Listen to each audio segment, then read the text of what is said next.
An op-ed in this morning's USA Today entitled, "We Fought to Defend Democracy. This new threat to America now keeps us awake at night." It is written by 5 retired U.S. Air Force and Army generals and lieutenant generals, including CIA Director Michael Hayden, Lieutenant General James Clapper, General Stanley McChrystal. And they write in part, quote, "Today, we harbor unprecedented concern for our country and for our democracy. The nation we have defended for decades is in real peril. For those of us devoted to protecting democracies abroad, there comes a time when our efforts seem overshadowed by the erosion of democracy here at home. And for those of us focused on domestic security, the forces of autocracy now trump traditional foreign threats hands down. The safe and fair elections pledged by Team Democracy asks all Americans to come together on an important piece of common ground. A safe place where, regardless of political persuasion, we can agree to embrace the most fundamental cornerstones of our democracy by committing ourselves to elections that are both secure and accessible, and assuring the peaceful transition of power according to the rule of law. We are proud to have signed this nonpartisan declaration, and we encourage every local, state, and federal official to make this same commitment." Out this morning would show just how engaged voters are headed into this year's midterms.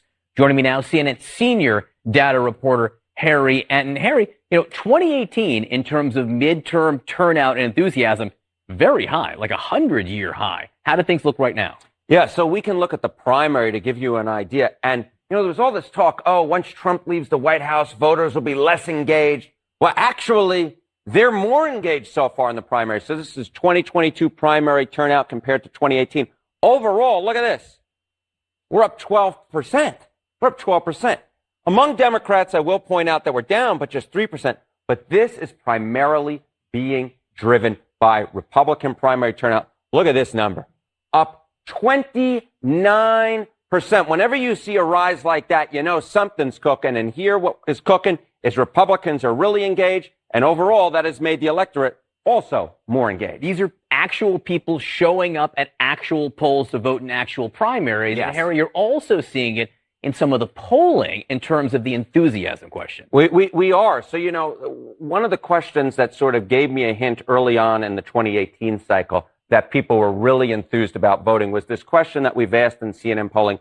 How enthusiastic are you to vote? Extremely enthusiastic to vote in midterm. Extremely enthusiastic. I'm extremely enthusiastic about being up at 6:20 in the morning. I'm extremely enthusiastic about doing this presentation. Voters are extremely enthusiastic about voting in the midterm. Look at this. At this point in the cycle, 23% say they're extremely enthusiastic to vote in 2022. That is the same percentage that said that in 2018, which, as you mentioned, John, featured record turnout. And what's key about this is this does seem to be foretelling about how many people will actually turn out in the midterm elections. Because if you look here, that 23 and 23, much larger than that 15 in 2014 and that 17% in 2010. And the amazing thing was that 15 in 2014 was actually taken later on in the cycle when usually more voters are engaged. So a lot of them voters are engaged early on in this cycle. Who is more engaged?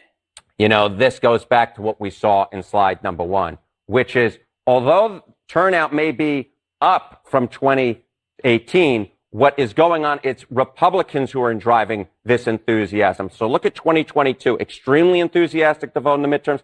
Right now, 30% of Republicans versus just 20% of Democrats. You go back to 2018, right? The numbers were flipped. More Democrats were extremely enthusiastic to vote than Republicans. Now it's more Republicans are extremely enthusiastic to vote than Democrats. That's good news for Republicans because midterms aren't just about preference. They're about the ability to drive turnout as well. And they're often... It's good news for the Republicans. It's also very bad news for the junta, the 5 generals that just have been very blatant about where they stand with, what they say, the forces of autocracy in the United States domestically are greater than any foreign threat. These are the exact same guys that allowed the CCP, the rise of the CCP. I want to go to Darren Beattie of Revolver. Other breaking news today: the FBI does a raid on Jeff Clark's house. The FBI takes the cell phones of the head of the GOP in Nevada. This is all of a piece, according to Revolver's outlook on life and Revolver's reporting. Is it not, Darren Beattie, the founder and editor-in-chief and publisher of Revolver.news? Sir. Absolutely. First of all, I'd like to just say this is really outrageous. Jeff is a great guy. He's a friend. He's done interviews with us, and it's really shameful what's happened to him. So I send him my best. But what this really shows is the coordination, for one, the fact that he's raided in this incredibly exploitative, abusive way, the whole pre-dawn raid with dozens of agents. He's out there in his pajamas. They take all of his electronics. The whole perp walk kind of spectacle coming right before he's scheduled to be featured prominently as part of the committee's sham investigation. Because how dare he render his services, his legal expertise in countering election fraud and promoting election integrity. This is why the FBI has to raid him. It's a very disturbing development, and the timing of it just goes to show the spectacle and the coordination between the committee and the Department of Justice. Well, they just got to keep their receipts. This is, remember, we're gonna give a crushing blow to these people at the ballot box. This is why this whole thing, this USA Today, this Democracy Project, they're absolutely petrified of what we've done here at the War Room for the precinct strategy, signing up to be poll watchers, the whole Cleta Mitchell and all the different seminars and every weekend. There's one in Wisconsin this weekend. We'll put it up on the bottom of the screen to go. We're doing every state. You know, we've done Nevada. That's why they're out hassling the Nevada people. The administrative state, Darren Beattie, is not going to give it up easily. And now you got, by the way, two of those, and I think McChrystal may be one I got to check. Hayden and Clapper are going to have their security clearances stripped over this Hunter Biden, the ad they took out in the New York Times. These are two of the most corrupt, incompetent people ever, Clapper and Hayden. They allowed the rise of the Chinese Communist Party. They allowed the Chinese Communist Party to infiltrate every aspect of business life, financial Wall Street, the Capitol here, the Uniparty, and Clapper and Hayden did nothing about it and have the audacity to say the forces of autocracy in our country. They must not understand what democracy is. We're going to the ballot box, and CNN just played it right there. We're going to the ballot boxes in November. We're going to give a crushing blow to the administrative state. And then starting in January, we're going to start. There's a new sheriff in town. And starting off with McChrystal and Clapper and Hayden, you're going to have your security clearances stripped because you should be. And you're not going to be able to grift off the system anymore. No security clearance, no source of income. And I actually think we ought to do a deep investigation. And I would say strip them of their pensions. Darren Beattie. Well, I would say go farther than that. I mean, a lot of people don't even know what scumbags Hayden and Clapper are. Hayden, to refresh people's memory, he was the guy lying about the surveillance infrastructure that the NSA had set up against the American people. These guys are liars and crooks going back a long way. What democracy means to them is they're in charge. When they say something is a threat to democracy, that means it's a threat to Michael Hayden's grip on power, his grip on the national security state, and his grip on the throats of the American people. That's what it means. And so, really, Clapper, also notorious liar. These guys are classic stooges of the deep state, of the security state, whatever you want to call it. And really, they're part of the regime. They're part of the regime that needs to go. And really, we don't have a country as long as people like Hayden and Clapper still have a say. I want to talk about the coordination between J6, which is obviously imploding on the ratings. broadcast networks don't want them on, will not put them on primetime anymore. So now they've miraculously delayed their last hearings. They're going to be sometime in July. They've got this film out. They're overwhelmed with evidence. They're saying there's so much new evidence coming on, and it's been a snooze fest up till now. I think Banks has actually put forward an interim report of what they're doing that says they've seen where Nancy Pelosi's dropped the ball as far as intelligence, as far as people that knew what was going on and didn't come forward. I think Banks's interim report could be pretty explosive. Not supposed to be out till later in the summer. I think he's putting part of it out now because there's so many just outrageous lies being told by J6. But talk to us about what the few minutes we got left about the coordination. I mean, as we say, there's no conspiracies, but there's no coincidences. How does Jeff Clark get rousted today by the FBI? Jeff Clark's got a lawyer. He went before the committee, and I think he took the fifth in certain areas. Others, I think he might have said attorney-client privilege. He's got a lawyer. The committee knows who his lawyer is. The DOJ knows who his lawyer is. The FBI knows who his lawyer is. The guy was a senior lawyer at DOJ. If this is not weaponization, couldn't they just go to his lawyer and say, hey, we want him to turn over the following documents? Do they have to have these raids where it's all for the cameras and it's all to try to rattle people and particularly rattle other people? Say, hey, if you support Trump, if you're part of the America First, if you're part of MAGA, we're coming to your house and we're going to kick down the door. Yep. Now, the intimidation factor is huge. Frankly, it works. You know, this guy is a very respectable lawyer, very high achieving, very respected in the Department of Justice and other places, and he's subject to a pre-dawn raid by the feds. This is not something anyone wants. So these intimidation tactics are really disgraceful. And of course, the timing, as I said, this is coming right before he's due to be the subject of the committee's latest conspiracy theory about how Jeff Clark issuing legal opinions on how to address election fraud somehow contributed to the storming of the Capitol. It's all ridiculous, but it's also very, very dangerous and very disturbing. And I wish Jeff the best. But you should, by the way, Russ Vogt and Julie Kelly are going to be on the show tomorrow. Russ Vogt is the over at the not-for-profit, the organization that Jeff works now. He's going to join us tomorrow morning.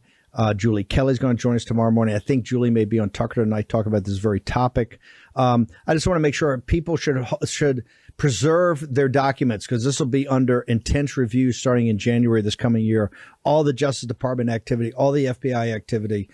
There's going to be a real investigation on this, Darren, as you know, and I've pushed very hard for you to be one of the consultants and advisors that, given the great reporting you've done over at Revolver. But the one thing the committee can't get away from, whether they're going out and looking at these electors, whatever, is the Electoral Count Act of 1887 and the Constitution. If these guys had such a clear roadmap, they wouldn't be spending nonstop up there trying to work around the problem with the state legislatures are supposed to be in control. So says the Constitution and reaffirmed in the Electoral Count Act of 1887. That's why they've got a bipartisan committee up there trying to change it in the dark of night.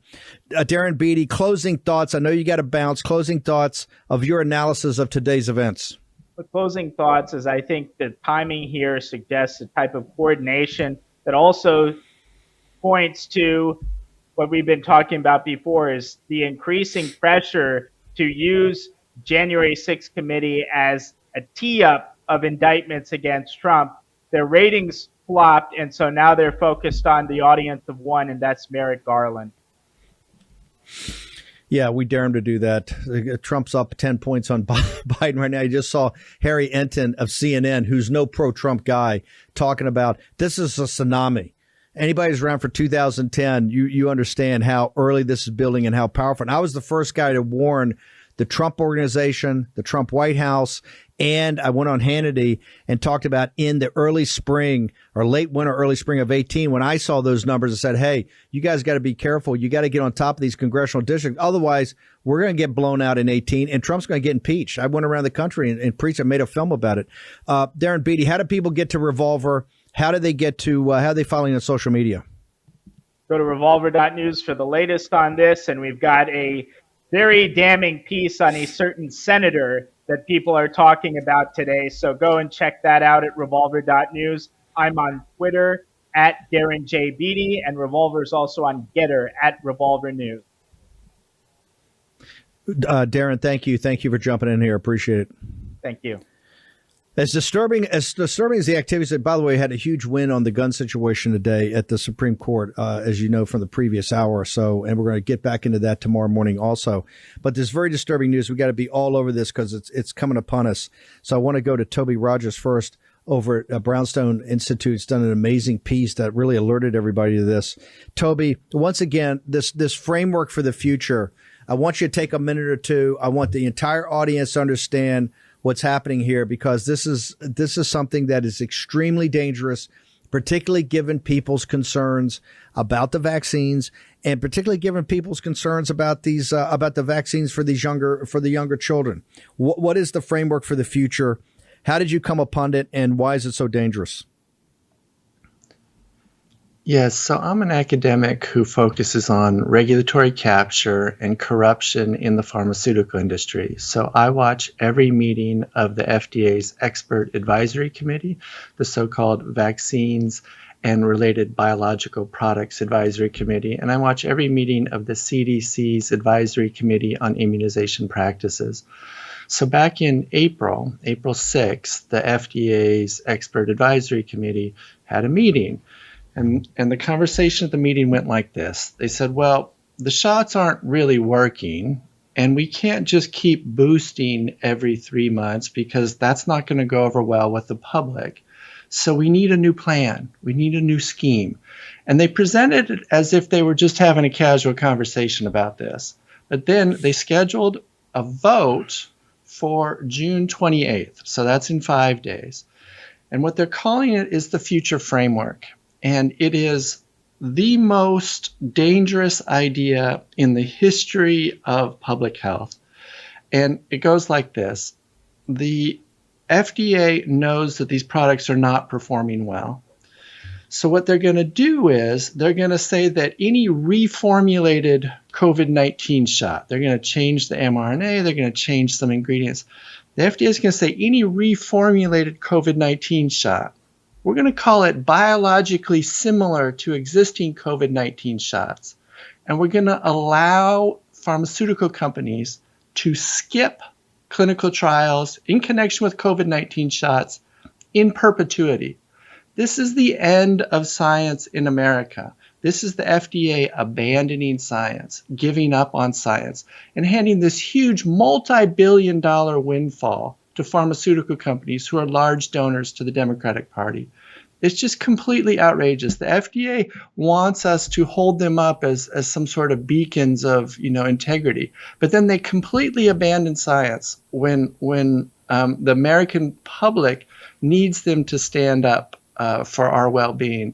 And it's just heartbreaking. I mean, I was watching the CDC's Expert Advisory Committee today, this morning. They voted 15-0 to approve these shots, the Moderna shot for adolescents. There's 6 to 11 and 12 to 17. And I started to tear up as I was watching the meeting because it was just so completely outrageous. These so-called experts are not actually very smart. They're doing science at sort of a 9th grade level, if you will. A 10th grader could call them out on their bad methods. And they were almost gleeful with their decision. But let me tell you, the doses that are going to be given to kids are just outrageous. They're really high. So a 12-year-old girl is going to get the same dose of Moderna, 100 micrograms, as a 300-pound grown adult man. There's going to be carnage in this country going forward because of the actions of the FDA and the CDC over this past week. And as bad as it is right now, by the time we get to the fall, they're going to do a bait and switch. They're going to switch from these poorly studied shots to shots that have not been studied at all, that have no clinical trials whatsoever. This is a threat to national security. This is a threat to the well-being of the American people. This is a nightmare scenario that has come to pass because the FDA and CDC want to reward the pharmaceutical industry. And in order to do that, they have to completely abandon science because these products are not working. And Okay. Naomi Wolf was on. Hang on one second. Hang on one second. I will go back to this April meeting. When you said you sit in, I take it these are online. You watched online.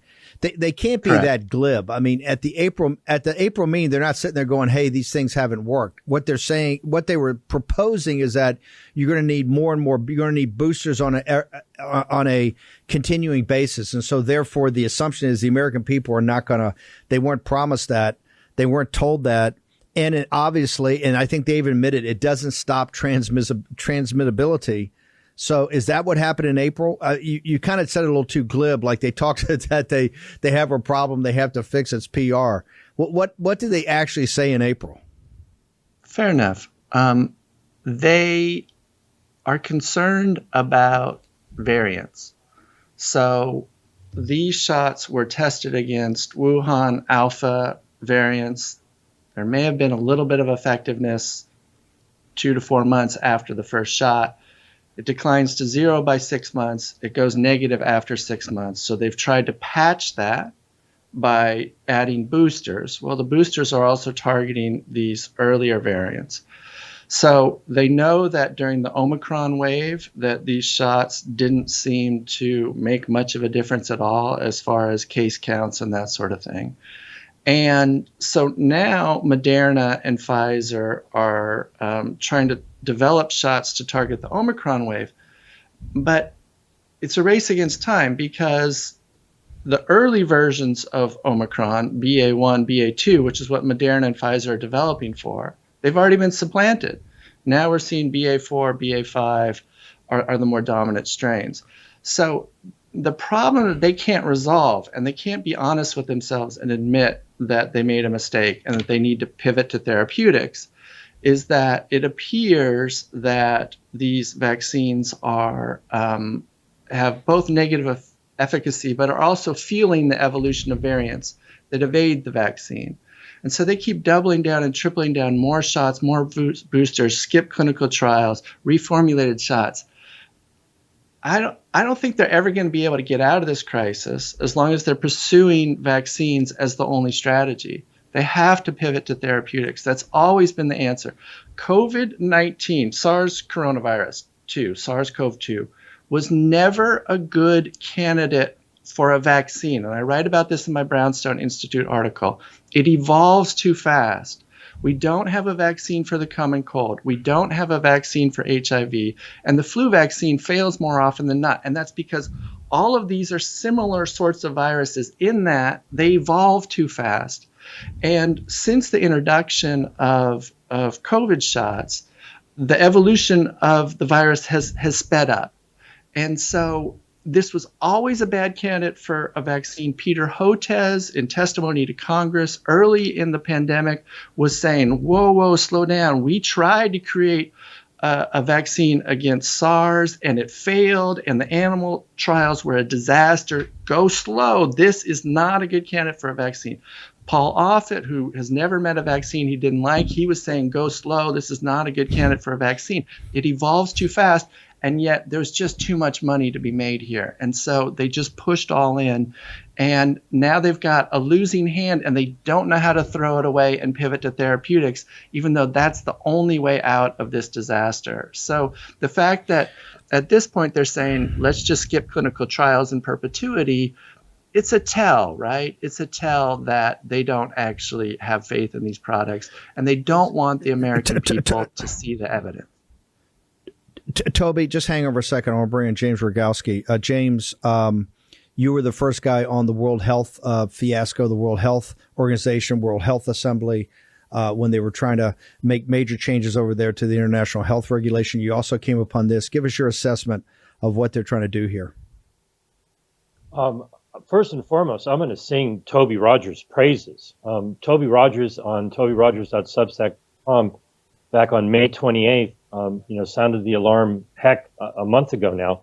And on May 31st, pointed out this future framework. So Toby knows what he's warning about. What they did at that meeting, I don't think Toby was too glib. They shot themselves in the foot. Watching that April 6th meeting, is actually quite entertaining. And Steve, I'll get you some clips that you'll be able to use where, they did actually say quiet part out loud. And, we have all that on record where when this meeting comes up on Tuesday, I want to clarify, I always stick to the facts, but the facts are not being made available. They have not yet published any paperwork, any event materials for the upcoming meeting on Tuesday. I'm watching their page like a hawk to see if today, tomorrow, Friday, whenever. My suspicion, and I'm going to get out of fact land, and I'm going to get into concern and suspicion land. Moderna has been doing a lot of mainstream media promotion of their bivalent, quote unquote, booster, where they're mixing the ancient, extinct Wuhan strain with their Omicron mRNA. As Toby mentioned, they have been maybe doing some studies. My concern is that this meeting, which has been presented as, a discussion about the path forward. I tell you what, James, just hang on for 1 second. We're going to take a short commercial break. We're going to come back. We got Toby Rogers, James Roguski. James is the independent investigation really hammer that was able to find everything that was going on at the World Health Assembly and the World Health Organization. Short commercial break. We're back with Rogers and Roguski. Andy Biggs next in the Word. They put Peter Navarro in leg irons for simply doing his constitutional duty. Now they want to put Peter in prison for standing up for Donald Trump. Please go to Amazon right now and order Taking Back Trump's America to help fund Peter's legal defense. Taking Back Trump's America provides a critical MAGA blueprint to put Trump back in the White House in 2024. Buy Taking Back Trump's America on Amazon today. If they can put Peter Navarro in prison, they can come for all of us. War Room Battleground with Stephen K. Bannon. The two individuals we got on, Toby Rogers, who's been publishing in his Substack, but over at the Brownstone Institute, and James Roguski, who is the independent investigator who really came up a couple of months ago and found out everything that was going on in this situation of the World Health Assembly, the World Health Organization, about trying to change the regulations of the international health regulations that we were able to thwart, at least for now. And so when these two guys come up with something, it is at the War Room Pandemic, we're always drilling into what they're talking about because these guys don't waste time. They're pure signal, no noise. I want to go back to Roguski. James, we were cut off there a little bit about our music to take us out.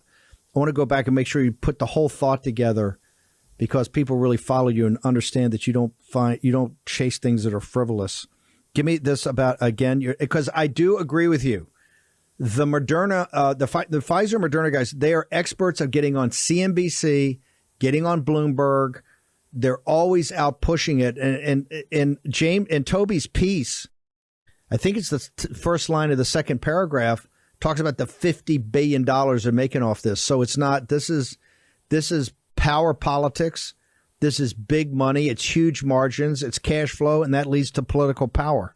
In fact, my big complaint, and I think one of the first things that the new Congress ought to do is stop all this advertising. I mean, essentially, MSNBC, CNN, some of it, MSNBC is entirely the big pharma. I mean, every commercial is big pharma and one of these high margin drugs. It's outrageous. It's like NPR, except it's fully underwritten by big pharma. And remember, a few years ago, it was the progressives and the left that were all against big pharma. They've had elite capture. Big pharma's had elite capture of the progressive left, like the administrative state. You've had, and Toby calls it regulatory capture in the CCP and our things with them that's called elite capture. So walk us through. You're 100% correct. They're up nonstop, putting up out there talking to CNBC. They're talking to the business channel. So James, walk us through what they're selling now. Well, don't forget about the $1 billion that the government has spent in advertising to overcome vaccine hesitancy. The main issue of what's coming up this week is, and kudos again to Toby for pointing it out, there's going to be a meeting on Tuesday, and they really haven't said what they're going to be talking about. It's been billed as a discussion about the path forward, and they haven't put any materials out there.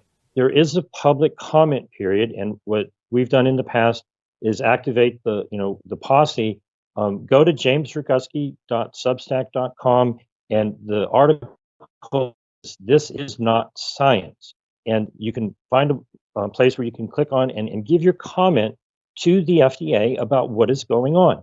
Now, what they say is going on is that they're going to be discussing how they change the formula for subsequent injections. Now, my concern is that they're going to use this very nebulous meeting as a way to slip the Moderna bivalent booster in quick before anybody's noticing. And so what I've done, mostly is just point out facts. There's an event that's going to be happening on Tuesday, and the more eyeballs that we have on what they're about to do, the more reporting, the more understanding. This is a brain bender, okay? And so go to jamesroguski.substack.com or call me at 310-619-3055. What we need are an informed population so that we see what they're doing, we watch what they're doing, we know what they're doing, and we can come back and report on what they're trying to get away with, because what they're trying to do away with is fine. I want everybody in this audience to go to Roguski's page. But James, before I go back to Toby 1 second, is that this kind of shell game, we had this in the World Health Assembly, World Health Organization issue where they didn't give enough notice for these public comments. They didn't, we had the comment section, and then we had who could actually go and actually speak. And they're always like, they give the information, you got to put it up, and it turns out it's an hour later. Is that the same situation here? Have they tried to tamp this down by hiding this or making it more difficult or just dropping it on people in the last second? And if that's the case, isn't there some sort of regulation that requires you to give enough notice so that an informed public can actually go and put forward their observations and concerns about what's going on? Well, Steve, we're already winning this one. Thanks to Toby and myself, we pushed out this information.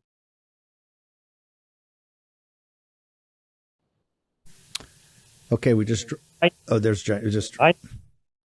7 people who have already been accepted to speak at this meeting.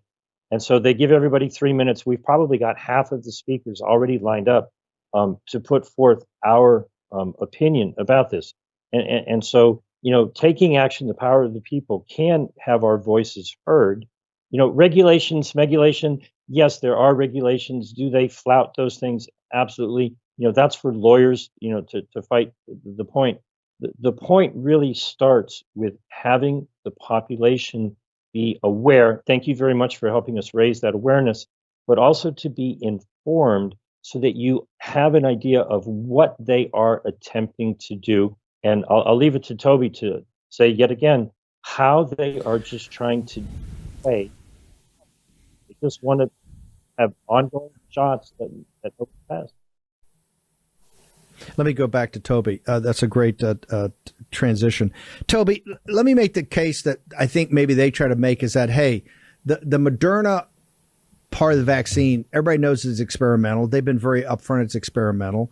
And this new framework, I think what they're going to try to argue is that, hey, if you buy into the gene, if you buy in essentially to the CRISPR part of this or the gene editing part of it or the Moderna whole intellectual construct, the fact that they make these variants is not that big a deal. And so if you buy into the overall, we ought to be able to just continue to do it and not have to come back with all these clinical trials, all the bothersome aspects of the regulatory state, because essentially we're run as Naomi's pointed out in what the War Room Posse, the 3,000 members that have helped her and the 250 lawyers, is that this is still just a big clinical trial. And she would actually argue a clinical trial that's failing. So aren't what they saying is that, hey, you bought into this intellectual construct. This framework just lets us make these little teeny variants on the margin. And what Toby Rogers, he's getting all worked up about something that's not that relevant. Toby Rogers.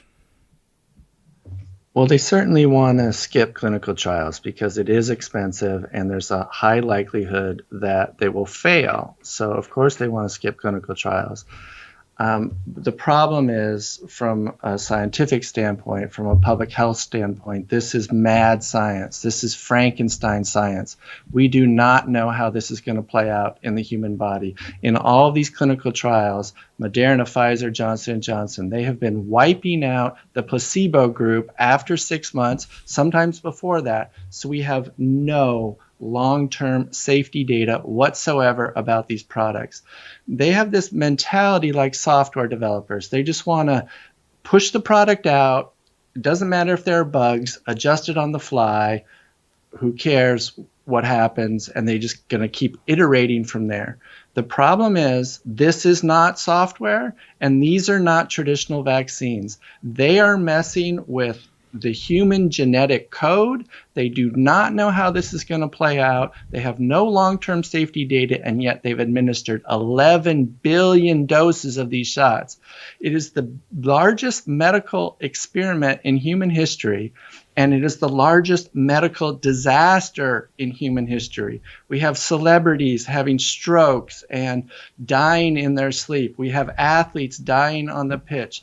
The head of the AFL-CIO suddenly dies of a heart attack. The most beloved public health official in the entire world, Paul Farmer, dies following a booster.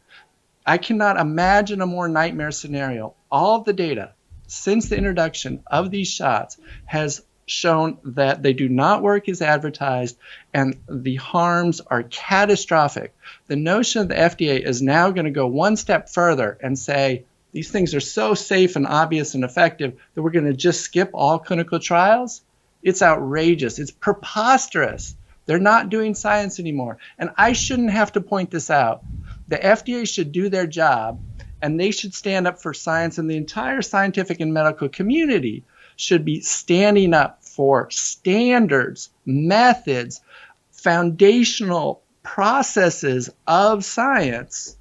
And that's all been abandoned here so that these people can just pursue this cult-like fascination with a product, with these vaccines that do not perform as advertised and that cause catastrophic harms. The future framework has to be stopped. It cannot proceed. If it is approved, there will be no more science in connection with COVID-19 shots in perpetuity in the U.S. Toby, how do people get to you on social media, how they get to you at Brownstone, how they find your Substack? Yeah, so I've got a great group of folks, activists who subscribe to my Substack. It's tobyrogers.substack.com. I have calls to action on there. I have instructions for how to get in touch with your elected officials, FDA officials, and how to officially lodge comments in connection with the future framework and anything else that the FDA and CDC get up to. So please follow me on Substack, tobyrogers.substack.com. Toby, honored to have you on here. Look forward to having you back. Audience loves you. Roguski, you're already a hero. How do people get to you, brother? One more time. 310-619-3055 or James Roguski, ROGUSKI.substack.com. Thank you, Steve. I appreciate the time.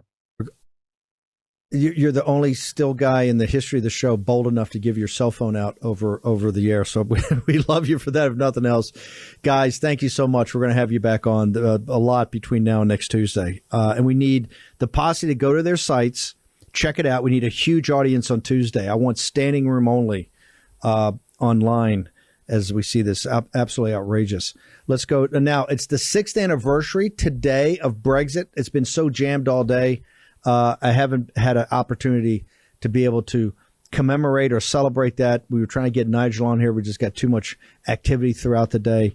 But it's also, I think it's a year to the date of McAfee. Can I bring on the author of the great biography of John McAfee, Mark Eglinton? Mark, you wrote this incredible biography of one of the most controversial, but I mean, charismatic individuals in late 20th century, early 21st century America. My question is he been dead a year? Precisely a year. I'll tell you what I did not expect. I have a question. I have a question. Where's the body? Is Is McAfee really dead, sir? Well, I'll tell you what I'll do with you right now. When I talked to you last year, I did not expect to be talking to you a year later with his body still in a morgue in Spain. Right now, 3 weeks after that, that would have been an outrage. 3 months was an outrage, but to be here a year later with the situation exactly as it was a year ago is just bizarre. And if the Spanish authorities were not wanting to make this look suspicious, they're going the wrong way about it. So to answer your question, nobody knows where the body is. As far as I understand it, Janice, his wife, has seen a head through a window into a mortuary room. She hasn't seen a body. And that's where it is at this moment in time, 1 year after his death. I mean, this is so outrageous. What's the process? Is the family doing something, or what's going on? And by the way, I want to make sure everybody, what's the title of your book? How to get it on Amazon? Because McAfee's a larger than life figure. He's like a Trump in the charisma, in the larger than life, in the doesn't give an AF about what you think about it. The book is amazing. Your biography is amazing. But what's being done to at least somebody can get to the body and do an autopsy that people understand if he's actually dead, if that's actually the body? I mean, my understanding is that an autopsy was done at the time. The courts or the Spanish authorities claimed it was a suicide. The family questioned that and requested an independent autopsy. That was 9 months ago. And ever since then, the Spanish authorities have just been silent on it. And what I heard today, and this was news to me in an article that came out in Reuters, was that they are saying that no remains can be released until an appeal has been heard.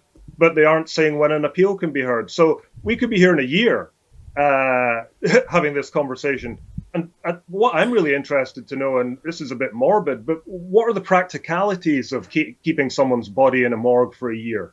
I don't even know how that works. So, going back to what you said, was that even his body? We don't know that. You knew him better than anybody. We got to bounce, but you knew him better than anybody. You wrote this biography. You've got the tapes.